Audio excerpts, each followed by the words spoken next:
speaking with Dr. Claire Martin, professor of Spanish and a co-advisor and director of the Spanish program at California State University, Long Beach, who is going to be serving as moderator for an upcoming event at the Museum of Latin American Art called The Fascinating Life of Isabel Allende. Thank you very much for joining us. Thank you.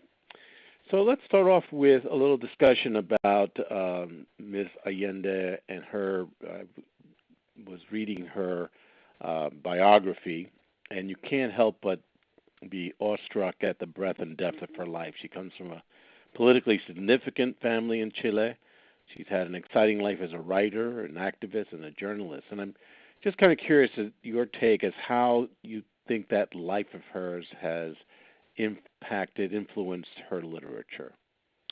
Right. Well, as you can see by her biography, her life really shaped her, or shapes her narratives, her fiction, her memoirs, obviously. And she's led a pretty amazing life. Even in childhood, her father being a diplomat, she traveled to Bolivia, Lebanon. She was homeschooled. She then later on went back to Chile, and she received quite an informal education at American schools, and all of those experiences obviously had quite an impact on her writing. She was apparently, as a child, a very vivacious and very curious child, and with a very creative mind. I think that's one of the reasons why she went into journalism. She was very interested also in finding out about other people, and I think that her interest in finding out about people's lives was led her to writing novels, short stories, and I think that is one of her strengths, creating very fully fleshed characters, and she started also on TV, and she was a very, very popular guest host in some TV programs in Chile. She also had she was an editor and writer for MOLAA magazine in the early 70s, I believe. She also had a very famous column that everybody used to read in Chile called "Civilize Your Troglodyte." That was it was a must read among the young and the not so young people. And she was, as a journalist, she got to interview very famous people at the time, and among them was Pablo Neruda, the famous poet, and who was captivated by her personality, and who actually advised her to go into fiction writing, that she was just too creative, too imaginative to be just a journalist, and she took his advice, actually. And she's never looked back. I can see that. Never looked back. That's right. She's been incredibly successful.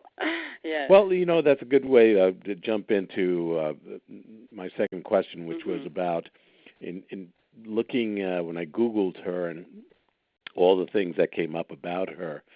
And according to one description of her writing, they described her writing as sometimes containing aspects of the quote-unquote magic realist tradition, which I would love for you to comment on what that means.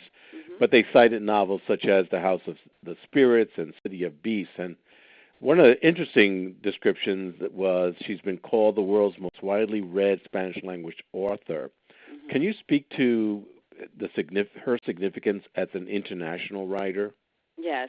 Well, let me take the first part of your question first, because the term magical realism has been misinterpreted and misused, for a long time. And it is a term with a very long history. Or relatively long history. As a matter of fact, it started at the very beginning of the 20th century to characterize the art produced in Germany by the German Expressionists, and then it traveled across the Atlantic to the North American circles and it was used to describe Latin American fiction in the 1930s and 40s in particular. Then a very famous, even at the time, Cuban author of French and Russian origin, Alejo Carpentier, took up this idea, and he didn't call it magical realism. He called it lo real maravilloso americano. So it's the American marvelous real, or realism. And he actually proposed that what in Europe the surrealists, the Dadaists had been trying to do actually was present in Latin America, in Latin American history, in its myths, in its legends, in its reality, everyday reality, in its history, in its people, in its nature. And so you didn't have to force it. You didn't have to create it. It wasn't, an artifice. It was real. It was there. You just had to know how to look at it. And of course, artists and fiction writers were the best equipped to actually look at Latin American reality and see that magical realism. And so a long string of writers from the 1940s on latched on to this idea, and of course the best known one was Gabriel Garcia Marquez, who in the 60s came up with that brilliant novel, 100 Years of Solitude. And so when we talk about Isabel Allende, what she's done is she took that concept and that fantastic novel by Garcia Marquez, and she wrote what can be considered perhaps in her first novel, The House of the Spirits, a parody, and a homage, and a twist to the whole idea of magical realism and the history of Latin America. And what she does is she also gives it a feminist perspective, which is what was sorely lacking in Garcia Marquez's narrative. And so this is one of the things that she introduces is, the woman's perspective, which is, obviously lacking in most of these, writers.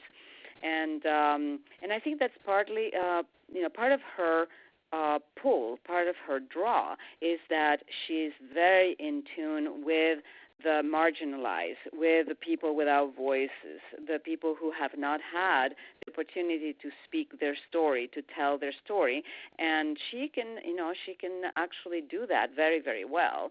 And so I think that she has found a language and a way to tell these stories in ways that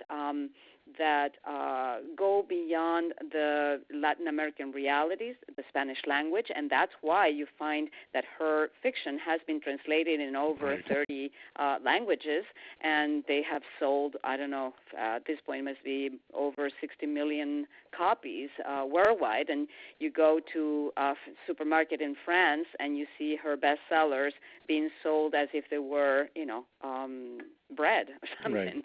Well, and it's interesting because my wife has read all her books, and I just finished Zorro not too recently. Now I'm really curious about the rest of her books, based on what my wife has said to her, because there is really, when you talk about her voice as a woman, but really speaking to more than just women, speaking to both men and women.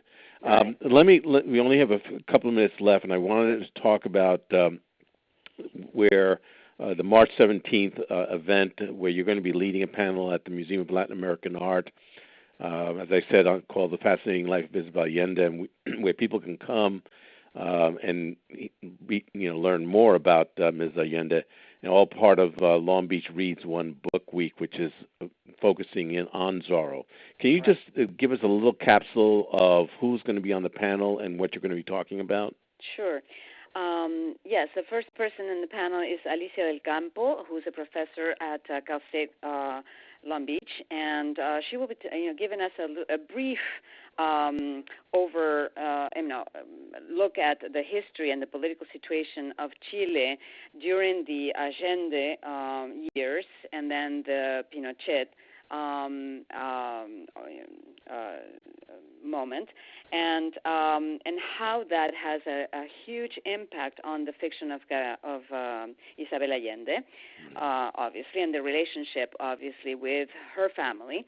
But she will have some readings from her first book that she wrote started as a letter to her dying grandfather in Chile. Right. Then the second person is Verónica Cortínez from UCLA, and she will be talking about her journalistic writings and focusing on Paula, which is a very challenging book because it's written from a place of sorrow and pain after the death of her daughter. But at the same time, it's a very rewarding read. And then finally, we have Edith Dimo from Cal State Northridge, and she will be talking about how Isabel Allende takes history, and she's very keen on doing very good and very thorough research on historical facts about different countries and epochs, and rewriting it, giving it a twist, and making it accessible and interesting, and fictionalizing it, but still keeping the core of it very true to its origins, but then at the same time giving it that very Allende novelistic twist to it. So it's I think it's a very nice, well balanced panel that I hope people will get something out of it, but also will enjoy, because this is really about reading and about enjoying a very successful and a very committed writer. Right. Well, it's going to be, I think, a very informative and entertaining discussion regarding the fascinating life of Isabel Allende. I want to thank Dr. Claire Martin, Professor of Spanish and a co-advisor and director of the Spanish program at California State University, Long Beach, who's going to serve as the moderator of this panel. And it's going to take place on Saturday, March the 17th from 2 to 4 p.m. at the Museum of Latin American Art, which is at 628 Alamitos Avenue in Long Beach here. And attendees will, of course, enjoy this discussion, but also free admission to the MOLAA collection following the program. And if you want more information, this is all part of Long Beach Reads One Book. And this, you can go to www.lbplfoundation.org. And I want to thank you again, Doctor. Well, thank you for having me.